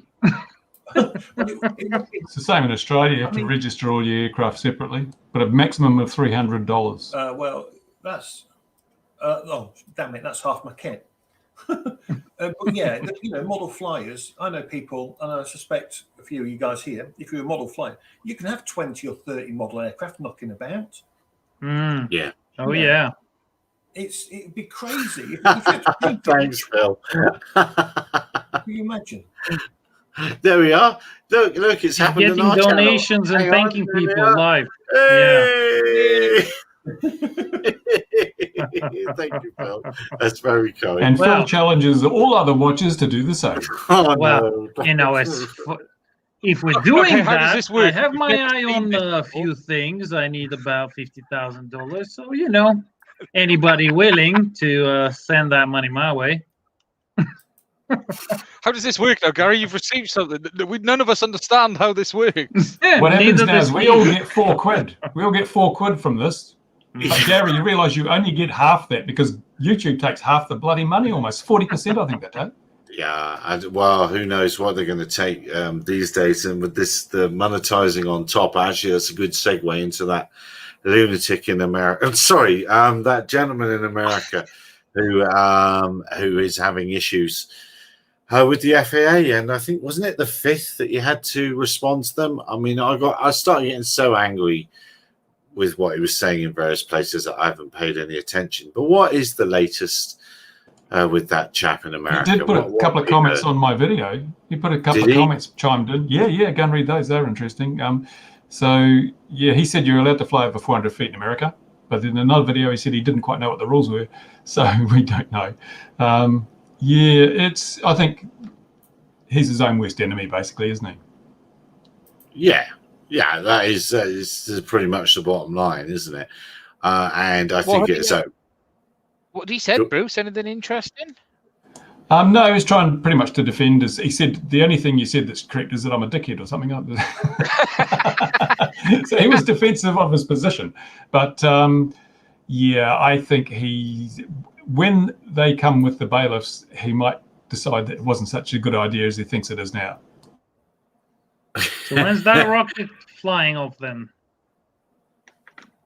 Well, anytime soon, apparently, isn't it? 17, yeah, it should be any minute now. They're looking for a couple of D-size cells to get it started. To go in. I haven't seen, has anyone donated to his GoFundMe? You know, it is a classic example of how not to handle a situation. You know, the reality is what the regulator, okay, this isn't an area Bruce has much experience in, is dealing with regulators. So we have to be a little bit careful here, because it's a bit like calling the pot kettle or whatever it is. But no, the reality is he had so much evidence online of very not bad, I don't use the word the bad, but he regularly flouted the rules in a pretty bad way. There's no getting away from that. You know, if you compare it to Bruce had what we would all agree was everyday flying, and his video in his garden was to make a point of silliness within the regulations with regards to safety and risk. Whereas this person is flying beyond visual line of sight flights, out and out touting 8,000 and 9,000 foot flight in the US. They were always going to kick his ass. There was never going to be any other way. But to come out on the defensive, it's not going to end well. As you say, when they've taken everything from his house, including the house, it'll be interesting to see how it goes. The real interesting thing was that he's probably going to make a revelation video about it. You're sorry, Nicola? Yeah, he makes lots of videos. Yeah. But the thing is that the realization that everyone flies under 107 by default, and you have to exempt yourself by having compliance with a whole lot of steps. A lot of people, I didn't realize that to quite that extent. I think that Pilot Institute guy did a reasonably good job of explaining that. Yeah, that was, I think, the thing, the missing part of a lot of the picture for a lot of people. But there's certainly a lot of the videos out there that the FAA would go after. Your launch video is paused. Oh, is it? And it's the other thing to take into account. Yeah. He was posting what he was doing and using You have that to as refresh content. it now, though. Oh yeah, it's probably not live. Because we're Is now it not live? behind. We're now It behind. took off half an the hour event. ago. You're delayed by about 5 minutes. Are you not seeing what I'm seeing now? I'm seeing it moving. Yeah. Yeah, it's moving now. But you know, and this guy was also Thank you, promoting his stuff as well. He was promoting what he was doing on his YouTube channel. You know, it's one thing putting a video up that shows you at 15 kilometers, okay, or whatever. That's one thing. But when you're standing there in the US going, look at me, I can get, 10,000 foot range. I'm flying beyond visual line of sight. He's flying towards large buildings, skyscrapers, stuff like that. He's actively promoting it. And that was the problem he faced. Who is that guy and what was he flying? Mavics, mostly, off the shelf DJI. It was a Mavic. All right, so one of those idiots then. Yeah. To be fair, not to profile or anything, but yeah. No, we far be it from us to judge. We've all been thinking it. I'm the only one brave enough to say it. Yeah, but you weren't. It's different when Nicola flies into a mountain. It's a whole different kettle of fish.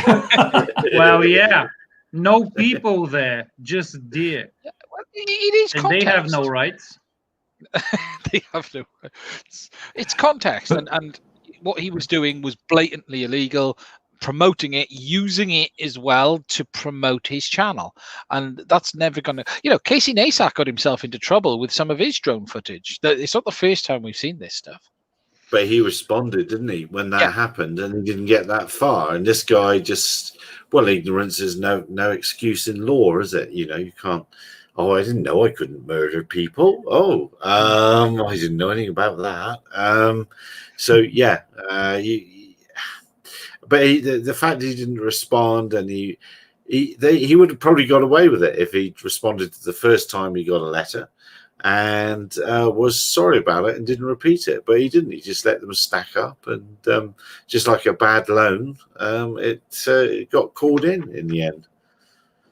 The interesting thing is, like Pilot Institute says, if what the Pilot Institute guy says is correct, then posting any video to YouTube, especially once they start monetizing the whole lot, that is going to be something they can do you for. And as I said in my video, they won't go out to find people who've done that. But if they've got you under their radar for some other reason, it becomes another thing they can ping you for, is flying under 107 without a relevant certification. So Yeah, it makes it very same in the UK. dodgy. Yeah, it's the same. You know, the CAA make it clear any valuable consideration. So if I receive any monetization from my videos, which I show flying, I technically require a PFCO.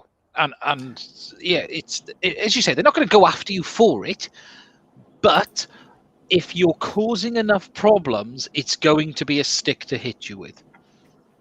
it's interesting though, because the US FAA says in the furtherance of a business, not necessarily your business or even a business you're related with, but if any business is benefits from your flying is deemed to be commercial. That's quite a bit different to the UK, isn't it? It is, but you know, in a few days, our rules disappear on that. So yeah, it's in a month. Flies away. Yeah, but you know, up till now, technically now, if the footage gives anyone benefit as well, it's not just you, a business, for instance. So, as you said, Bruce Lee, I could, you know, YouTube gets benefit from it. YouTube is benefiting from me posting because if there's advertising, they're making money off those adverts. Therefore, they're benefiting, aren't they? Therefore, you can be done. So. It's not what he did as much as how he handled it at the end of the day. I blame some guy in New Zealand who set a very bad standard for these things, going up against regulators and not really showing the respect that they deserve for not only their position, but their stature. I showed them exactly the respect they deserve.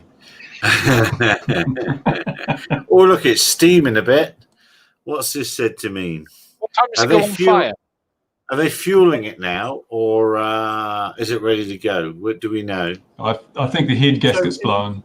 If it's venting, it typically means the tanks are full, like this. Yes. Right. But don't they usually vent at the top? So the top's usually where the vents are, not the bottom. It's almost ready to go, I believe. This looks like a moonshine distillery. Well, does it say around for? Or is this? It's fantastic. It is so nerdy, isn't it? You're not. Oh, I've not got. There is no audio on this. So they're targeting. They are targeting a 4:30 local time takeoff. 4:36 how minutes. How does that translate to Central Europe then? Well, I mean, if it hits Central Europe, then it will translate very easily to Central Europe. But yeah, I think we're talking about 6 minutes. 6 minutes. It just looks like it's made of foil. I just can't see it holding together. I'm looking at the previous problems they had. It just looks like it's going to crumple into a little heap just before it gets off the pad. It's really interesting because they were going to make composites, weren't they? The original plan was for it to be a composite design, but it was too expensive. And you know what? Nah, we need something quicker and easy to build it with. So we went with stainless steel. Have you seen them building this, Bruce, at all? As they build it up? Oh, it's unreal. They get the materials in, and then they literally I believe it's 9 meters across, 9.5 meters across. You know, it is wide. And why would you make it from stainless though? It's got a terrible strength to weight ratio. Aluminium would, like, they make all the boosters and that out of aluminium, you know, because it's cheap. It's not cheap. Stainless is expensive. Aluminium's cheaper than stainless. Well, not the way Elon's doing it. Yeah, remember, he's got loads of spares off the bodies for the trucks he's not making. All from the Hyperloop. Yeah. Just bear in mind, it is a variant of stainless steel. It's not, 100%. It's a variant, and it's interesting because the way he's gone about it is just incredible. And unlike a lot of other designers, we don't get to see their processes. But with this, it's like he will literally, if I have to blow one up to see it go and see what happens, I don't care because I've got the others ready. I've got number 9 and 10 ready to go. So when this one goes, if it doesn't make it, we'll fix what happened and we'll try again. Fair enough. I dropped back to Everyday Astronaut there because the other feed seemed to fail on that other one. So sorry about that 100, Steve. Go ahead. I got my... Sorry. Sorry, anyone that's interested in this kind of stuff or anything to do with SpaceX or space and how engines work and everything, Tim Dodd, the Everyday Astronaut, on this video, check out his channel. Sorry, Gary. Check out his That's channel. It's nerdy. He is really good. He breaks it down so you can understand it in layman's terms. He is really good. Can I have a rant about the PFCO now?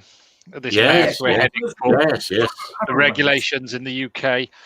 Something interesting is, as we've now in the UK, we are heading for the end of the road of the PFCO as we know it, which is the permission for commercial operation, and we are now slipping into the not European regulations because we're no longer going to be part of Europe the way things are looking in any shape or form, and we're not adopting it. So the whole point of what they are doing has been completely made redundant, because what the UK is adopting will not be allowed to be transferred into Europe because of the new regulations. The European regulations will not give you permission to fly in the UK. So the whole idea of the current system changing has completely been thrown away. It's complete bullshit and nonsense, and it's been thrown in the bin. Further to that, and this is the bit that's really got my goat up, is that from the 31st of December, PFCO holders, including myself, will be issued a permission to allow us to continue to fly, which is identical to the GVC in every single way. Yet in 2 years' time, they're going to say, we've allowed you to fly under that standard permission for the last 2 years, but we no longer, or 4 years, whatever it'll end up being, but we're no longer going to say it's relevant. Therefore, you have to take the test again from scratch. So for 4 years, they're going to let me have it, and then they're going to say, actually, you can't do it anymore. Although we've let you do it for the last 4 years, you've got to go and get a different piece of paper now. And we're not going to let you upgrade it. We're not going to let you take some questions online. We're going to make you start from the bloody beginning. There we go. There's my rant. So taking Ian's rant. Okay, Ian. So the rant is, so every 5 years, the GVC and the A2CFC have to be renewed as well. Yes. So what they've done is they've made it so that they've given you only 4 years if you're going with the PFCO, if you like, NQE recommendation. And it's to kind of bring it in line with other industries where you do like a 5-year refresher. So in 4 years, you don't have to do a full course. Don't worry. You do not have to do a full GVC course. What, as a PFCO holder? Because has that been now confirmed? Yeah, you do not have to. You can do a bridging course. Okay. A lot of RAEs are offering these already, and you're going to have to do basically it's like 1 day typically where you get brought up to speed on the rules. So I'm going to have to go somewhere still for 1 day as a PFCO holder. I can't go online and do it, having been someone for 4 years or 5 years. So it depends if COVID is solved or not. This is the niggle. So right now, if you came to me and said, Mark, I want to become GVC compliant, I would then connect you to an RAE that could do that for you online. You do a few hours with them online, you do the exam, you'll get a certificate. You probably won't have to do a flight test if you can prove that you've been flying recently and you're up to date and competent, and that RAE. For instance, if you have a 10-kilometer video. 10-kilometer video on YouTube. At 10,000 feet, yeah. That should prove them. Problem is, Nicola, you'd have to stop it before the end where it disappears. That's the problem. Yeah, I'm not sure how that'd be accepted in the UK. Now, interestingly, the CAA have said that anyone that wants to operate here from Europe, they will have to do they'll have to prove it and pay a fee. So they've got to pay some money and prove they're competent to fly here. Your flyer ID and operator ID, they're both going to change from December the 15th because they'll have GB in front of them and stuff, which means if you've got an A2 certificate or a GVC certificate and you end up getting a new flyer ID in a few years, your certificates are no good because they've suddenly changed the flyer ID. That's good, isn't it? It's just, I just read it the other day, and obviously, I've just had my renewal. It came back. I am fully legitimate, legal, and thing again. I did fail it once, completely my fault. There was 2 little mistakes. One of them is I left in caps 1678. Is it, Mark? The old updated regulation reference. I think it is 1678 or one of the ones. I'd completely missed that one had been overwritten by the new one. It was in my document reference table, and there was one bit where it referred to remote pilot. It was actually in a separate part of it under my aircraft section, not actually in the main manual, but they rejected it for that as well. Pilot should be not remote pilot. Sorry, not remote pilot. Person in charge. Person in charge. It had person, and it wasn't actually in the main manual. It was under the aircraft specifications area. I had something written there with regards to the maximum altitude of 400 feet. So they picked up on that. But to be fair to them, under 7 days to decline, sent me it back. Oh, it is interesting. Saturday morning, they replied. Yeah. And I sent it back Sunday evening about 10 p.m. and by Monday lunchtime they'd already gone over it, and I had all done and dusted. So 2 minutes to launch, and they do that. People don't get this. The CA does actually work now. While they say working days, the 28 working day thing, some of them do actually work Saturday and Sunday. Don't tell anyone I said that, but they do actually work Saturday and Sunday. Don't tell anyone I said that, though. It's just this whole thing of, we're adopting a set of rules now, which will basically bring no benefit to anyone. This is the problem now. There is some improvement in it. Don't get me wrong. It's nice to see the end of PFCO in the sense of, I think we've always argued that having a need to earn money from it is a silly way of legislating it. I don't ever think that was the right way of doing it. But it's just a frustration that there's all of this change and it's not going to bring any alignment. They could have done it differently. It is a shame in many respects because, I did a TV production company today, and they asked about what happens when we go to Europe. And I said, I'm sorry, but your A2 and your GVC, when it comes to Europe, I can't. It's most likely because every country has different airspace rules. You're going to have to do the A2 in that particular country anyway. I do wonder if all of this is going to trip up over the EU regulations. I do think the EU ones could fall apart very, very quickly as each member state legislates on top of the overall EU requirement. Yeah, because they can, and that's the kicker. I don't think everyone gets that they can all do little niggle bits for their own countries. They can all change things subtly from airspace. Actually, we might be allowed to do BV loss as well. Yeah, that's coming as well, Nikolai. It is all coming under the GBC. There are going to be bits. I'm going to shut up because in 10 seconds something big is either going to Oh! Was that when they switched the feeds? It's a fake feed now. Take off or blow up. Here we go.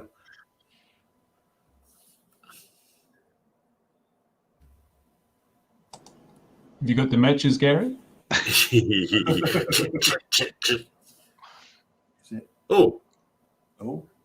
What's occurring here then? It's a fizzer. It's a fizzle. Vents have been shut. Tanks pressurizing. Anything can happen in the next half hour. Stand by for action. I've got the audio on here. I'm not hearing what they're saying. If Thunderbird's came up now, it'd be hilarious. Well, that's not a takeoff, is it? Well, that's somewhat. The countdown has stopped. It's stopped. Where's it stopping for? That usually means something's gone badly wrong, doesn't it? At least nothing has exploded yet. Well, this is where we want it. They better press the button to make it explode now. We're feeling it 10 times right now. It is. Oh, my word. Well, Andrew, just for fun. There's no audio on the engine abort, says 100 Steve. Drone Racer says scrubbed. Well, should have bought a better engine. Well, so much for the South African space program. Damn it. Well, at least you're not just using a ladder like the New Zealand one. Jonathan Ruprecht's trying to join us, but he's not joining with any devices. Bolt the door. Bolt the door, yeah. So basically, all these people send all that money for no lunch. Well, they pay you for the feed, basically. They sponsor the channels and pay for, because these people, these crews that go out and do this. Yeah, but you can have 3 failed launches a day. I mean, Nicola's adding the money. I'd like to do that as well. Just shoot at a stationary rocket and get paid for it. Well, Nicola's thinking, how can I monetize this? How can I? Wait a minute. I can sit there and do 5 failed launches of aircraft a day. If you want to see this, paid for it. And it's so legal, no regulations. You could do it because you could do a live stream of you flying. People could choose what you're going to fly, what you're going to mess about with. You could literally get them to pay you to do that. It would be. What I'm going to crash. Yeah. They can all put bets on the point of crash. How many minutes into the flight? Oh yeah. You can play spot the ball, Nicola. A sweepstake. We could run a sweepstake. Spot the ball on where his missing aircraft is from satellite imagery. I don't know if you had spot the ball in your country, Nicola. But did you see that a former head of the Israeli something or other has released the fact that we are in touch with aliens? There are aliens on the Earth, and we've got a federation. And this is some guy high up in the Israeli military, whatever. And he's spilled the beans that there's aliens on Earth and we've got a base on Mars. And oh, goodness me. Well, that wouldn't surprise me. At least the first bit, not sure about the base on Mars. This is a more traditional topic of conversation for us. We're lining up. We're getting back on track here. I read it in the Daily Mail. It must be right. Crop circles and... Oh, I've told that story before, haven't I, about crop circles here, where I used to drink in the barge in Honey Street, and all the graph paper was there was a bottom bar underneath the main bar that people didn't know about in the cellar, and all the graph paper was down there with all the designs on it every year. Farmers make an absolute fortune out of the crop circles, and people go and walk in them, take photos, do all the rest, and be with the spirits in the crop circles. They make an absolute fortune out of the things, far more than they do out of the corn, far more. But that said, it's a very hard thing to do. It's a big skill. It's very clever to be able. If you've got, here, I'm going to get off my high horse very shortly. I defy you to ever find a crop circle that you cannot see from a hill overlooking it. You'll never find a crop circle in the middle of nowhere with no hill next. Well, you probably can now because they probably use drones. Yeah. Something like that. Yeah, shame. Isn't that what they used in South America when the Incas did all those big things? They just had drones. Yeah, it must have been. Jonathan you won't see this. He needs to connect his microphone and camera before I can add him to the stream. So, Jonathan, if you are, no, it'd be better like this. Just leave it like it is, Jonathan. It's great. We love it. It is what he is, because he was going to give us the insight on this chap in America with the great big fine. But he can also tell us about Race Day Quads suing the FAA because he's legal counsel in that movement, I believe. Exactly right. So, Jonathan, you can't hear me because you have no microphone and camera connected. He's probably fallen off his treadmill and all the wires have come out of the computer. Yeah, absolutely. As your video is frozen. Oh, okay, that's catching up with comments from earlier. All right, well then. On that note, now that the great rocket debacle is over and disappointment has occurred, probably the first time it's occurred around us all. Anyone else seen anything else this week before we depart? Going once. I'm sure I did see something else, but I can't remember because I'm old and feeble. Yeah, I've seen some stuff. I can't remember. I haven't seen Bruce's video yet. I'm going to watch that in a minute. What's this launch you're talking about, Bruce? When's that? You were saying there's something happening on Twitter. You said something. Oh yeah, there's something. They've postponed it now. They've pushed it out because apparently they're not ready to. They haven't got enough product in stock to meet the demand after the reviews are dropped. So we'll see what happens. Out to the 30th now, I think, something silly like that. So. Jonathan's pinging away at the bottom of my page. You can't see this. It's pinging away. It says devices not connected, Jonathan. Got to have a camera and a microphone, otherwise it just ain't going to work. We're all going to go Jonathan, away. you cannot use a potato man.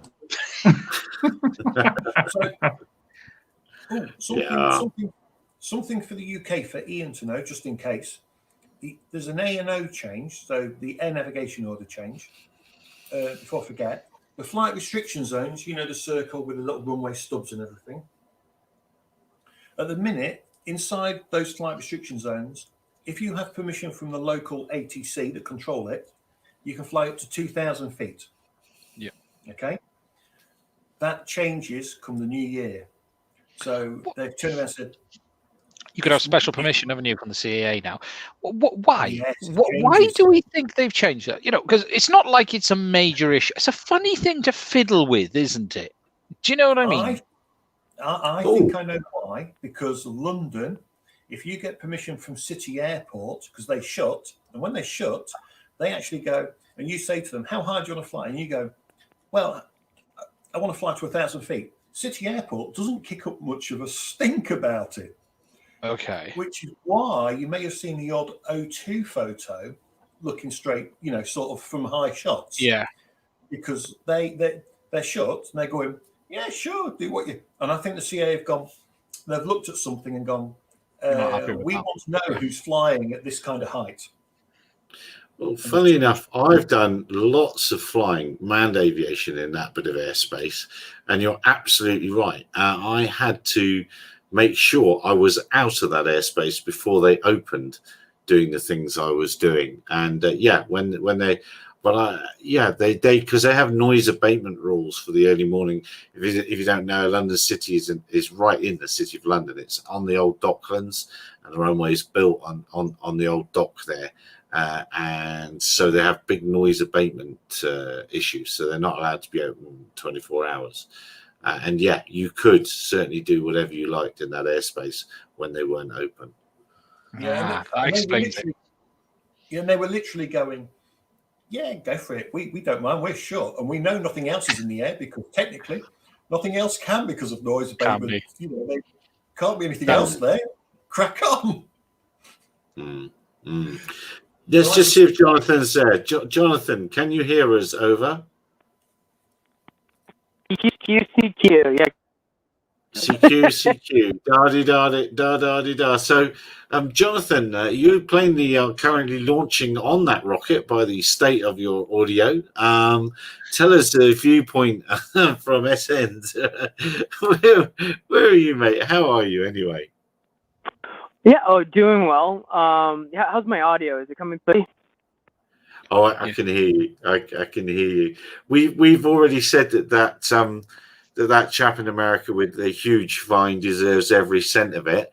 So perhaps you could tell us a little bit more about the FPV stuff that you're representing over there. Oh, that? Oh, yeah, we're doing some stuff. So regarding that individual who received the fine, I requested from the FAA to actually receive the complaint and everything. I haven't heard back because I actually wanted to see the details, breakdown of kind of what was going on and how that fine actually ended up getting, done that way. But you can see overall, the FAA has actually seemed to really want to go after these, or start making drones a high priority. And it looks back in the year and a half ago, I think it was, there was the Department of Transportation General report saying that the FAA acts on going after these illegal drone operations, and so they said that to the FAA, and the FAA actually concluded, we agree with you, and they actually put out an order to all of their respect to making this kind of much more priority. And so then you kind of see what's happened over the last year or so here with the FAA, the Department of Justice going after some individuals. There was this one or two individuals that were being prosecuted down in the Southern District of Florida by the Department of Justice. You had for flying in a flight restriction during Super Bowl. You had I think it was two individuals up there in Oregon. And then there was that recent situation here where that one guy crashed into the police helicopter. I've been doing investigation on that show us to figure out, because there's a point where everyone goes, okay, he responded to the situation because he heard a helicopter, and then he crashed the police helicopter. I guess pro tip number 1: if you're crashing into helicopters, make sure police helicopter. That's pro tip number 1, right? And so, do we have to pay for that tip? Is there a fee for that tip? No, I make sure everybody gets a free one. You get like one of those samples at a restaurant. Can you pass that on to the Canadian Royal Mounted Police, because they crashed their drone into their own helicopter? Unfortunately, the Canadians, all those guys are not plants, so I would have told them that Americans. Anyways, I know it's like number 2. Then they, the you shouldn't crash into helicopters. But no,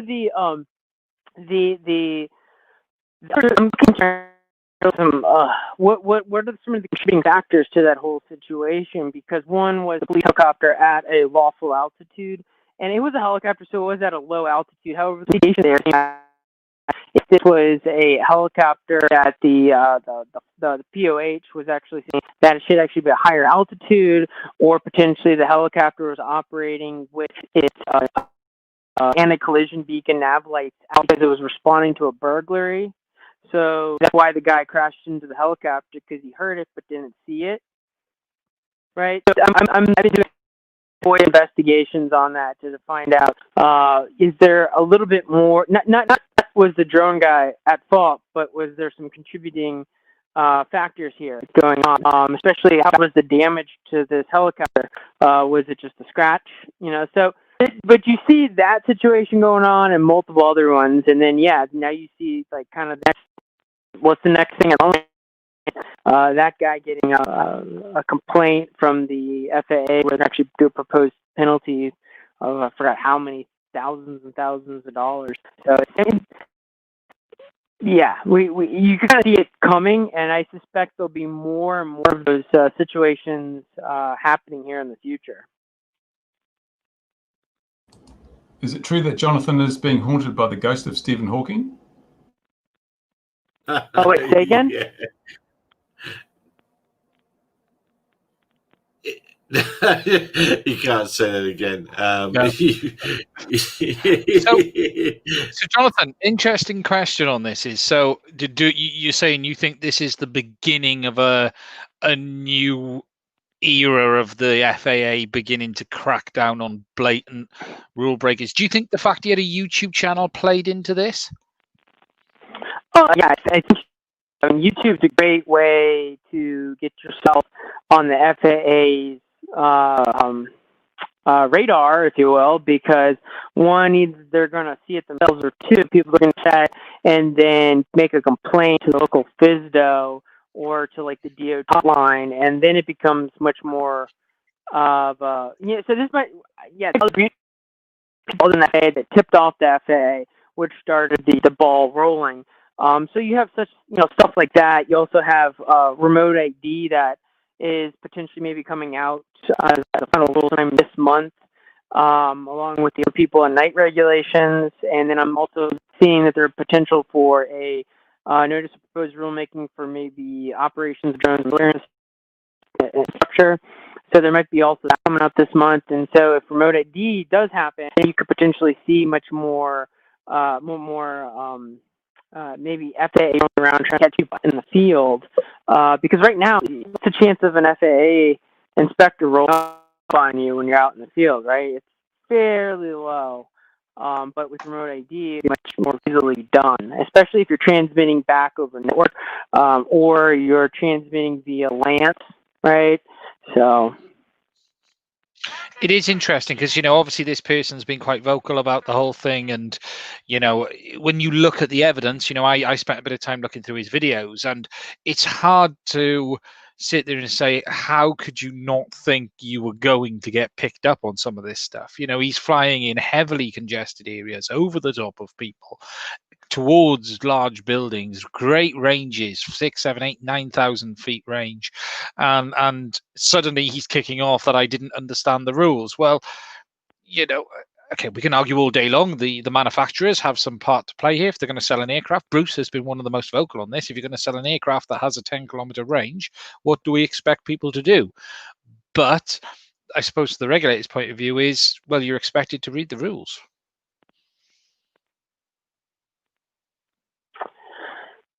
Yeah. They're supposed to, a lot of the manufacturers are required under the FESA 2016 notice by the people who purchased their of the drone regulations and the laws. I don't know how many people have actually done that. I mean, they probably just ignore it and throw it away. Yeah, there's some burden on the manufacturer. This is primarily, the actual user's problem, right? Kind of the difference between a car, a knife, and a gun, right? You can use all three of things for purposes. Primarily the person wielding it, not so much the seller, is the one at fault, right? So, how much is that laid on the blame on the manufacturers? I would say they're somewhat sometimes contributing to it, as well as the sellers, and sometimes keeping everybody in the dark, because it's sometimes bad for business to not fully inform everyone of all the laws, because you might end up with that potential sale walking away. I've seen that happen multiple times, where people will then purchase and then be like, hey, well, do I have to do anything else? And it's like, yeah, weren't you told that? Nope. So there is some of that going on, where they just keep people in the dark and resell it. I actually think I need to stop everybody here. I've just had some very sad news from Louis. I think we need to call draw a line underneath tonight. I've just heard that his wife's just passed away. So I don't want to go on now. So sorry, there's no reflection on you, Jonathan, but Louis, our regular contributor in Portugal, who got trapped in Spain for I think Brazil, for 6 to 7 weeks, and his wife had cancer, and he's just told me right now he's had word that she's passed away. So I think with that, I'm going to draw a line under this one.